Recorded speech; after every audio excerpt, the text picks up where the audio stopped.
पाकिस्तान में जन्मी और साल 1981 से लगातार भारत में स्थायी हो चुकी कमर मोहसिन शेख, जो कि प्रधानमंत्री नरेंद्र मोदी की लगातार 30वें साल उनकी कलाई पर राखी बांधने की तैयारी कर रही हैं। ये 30वां साल होगा जब कमर मोहसिन शेख अहमदाबाद से दिल्ली जाएंगी और प्रधानमंत्री नरेंद्र मोदी की कलाई में राखी बांधेंगी। कमर मोहसिन शेख हमारे साथ मौजूद हैं, उन्हीं से बात करेंगे।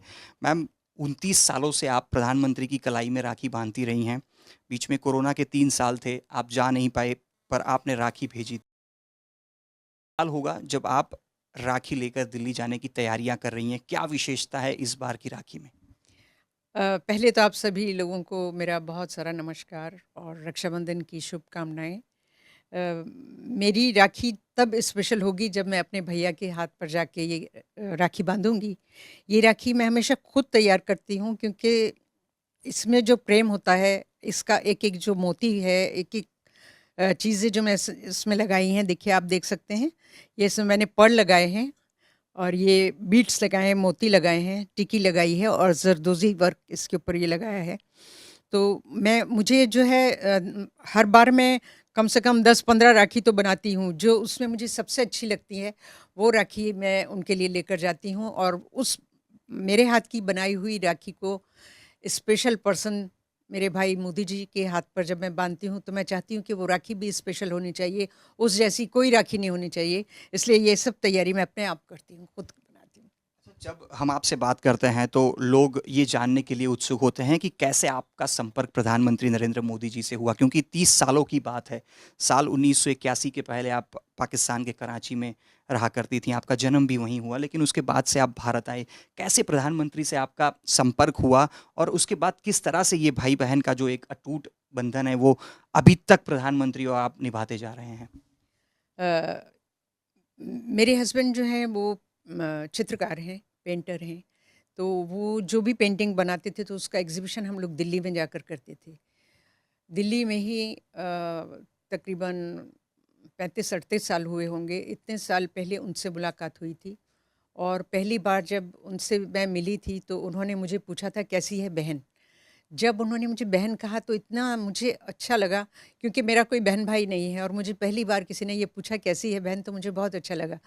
फिर उसके बाद हम 2-3 बार और मिल चुके, तो उसके बाद जब भी मैं उनसे मिलती थी, तो उनका जो बात करने का तरीका और जो वो सबकी खैरियत पूछते थे, मोहसिन के पेंटिंग के बारे में पूछते थे, तो बड़ा अच्छा लगता था और ऐसा लगता था जैसे कोई अपना पूछता है, जैसे मेरा भाई, जैसे बहन उन्होंने मुझे कहा, तो मुझे ऐसा ही लग रहा था कि ये मेरे सच में भाई हैं और ये मेरे बारे में जो पूछते हैं, वो सब मुझे तब से मैंने सोच लिया था कि मैं उनको राखी बाँधूँगी और तभी इत्तेफ़ाक से रक्षाबंधन का त्योहार था वहाँ पर और मैंने पहली राखी उनको बाँधी इस पर।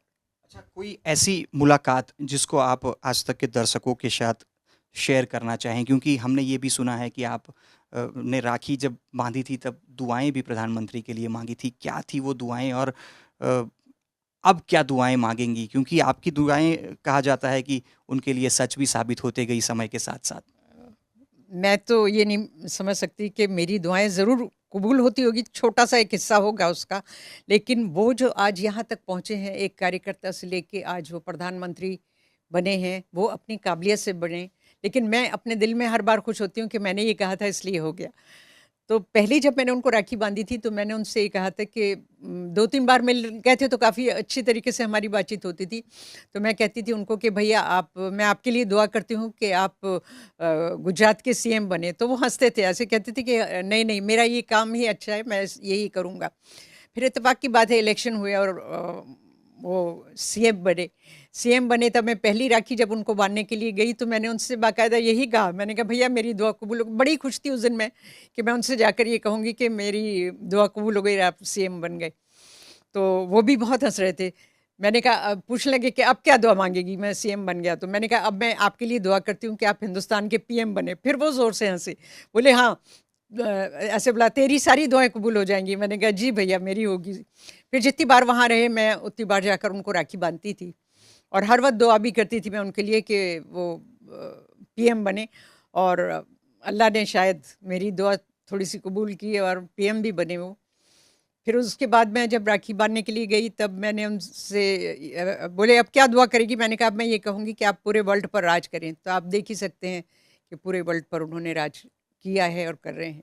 अब एक बहन की क्या दुआ रहेगी प्रधानमंत्री नरेंद्र मोदी जी के लिए, क्योंकि लगातार तीसरी बार वो शपथ ले चुके हैं, लगातार 30 सालों से आप उनकी कलाइयों पे राखी बांधती रही हैं और हर कोई इस रिश्ते को बहुत ही गर्व के साथ देखता है, क्योंकि एक मुस्लिम के तौर पे आप लगातार उनसे राखी बंधवाती रही हैं और इस मौके पर वो लगातार आपको याद भी करते हैं। जो प्रोटोकॉल है उसके तहत आपको एक आमंत्रित भी उनकी तरफ से किया जाता है। क्या दुआ इस बार रहेगी? इस बार इलेक्शन से पहले मैं मक्का मदीना गई थी। वहाँ पर जाकर मैंने उनके लिए वहाँ भी दुआ ये की कि 2024 में वो ही आएँ और सबसे पहली जो मैं उनके लिए दुआ करती हूँ वो ये करती हूँ कि अल्लाह और भगवान जो है उनको लंबी उम्र दे और अच्छी सेहत के साथ वो जिस तरीके से काम कर रहे हैं वो करें। और 2024 के इलेक्शन के लिए मैंने दुआ की थी कि वो फिर से 2024 में आए। तो वो अपनी काबिलियत से आए हैं जो कुछ भी है, लेकिन मैं दुआ ज़रूर करती हूँ उनके लिए। और इस बार मैं ये दुआ करूँगी कि भगवान जो है, अल्लाह जो है, वो उनको लंबी उम्र दे, उनकी सेहत अच्छी रहे और जिस तरीके से आज वो काम कर रहे हैं, सबका साथ, सबका विकास की जो बात करते हैं, इसी तरीके से आगे भी होता रहे और वो इसी तरीके से काम करते रहें सेहत के साथ में।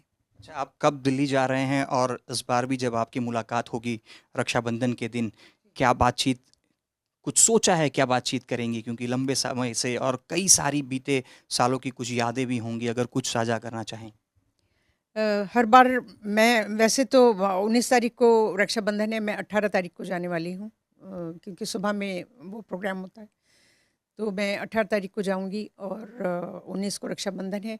तो वो जो मुझसे पूछते हैं उसके मैं जवाब देती हूँ। जैसे मेरे बेटे के बारे में पूछते हैं, हस्बैंड के बारे में पूछते हैं कि वो कौन-सी पेंटिंग बना रहे हैं, अब क्या कर रहे हैं, आगे क्या करना है। बच्चे के बारे में सब पूछते हैं। तो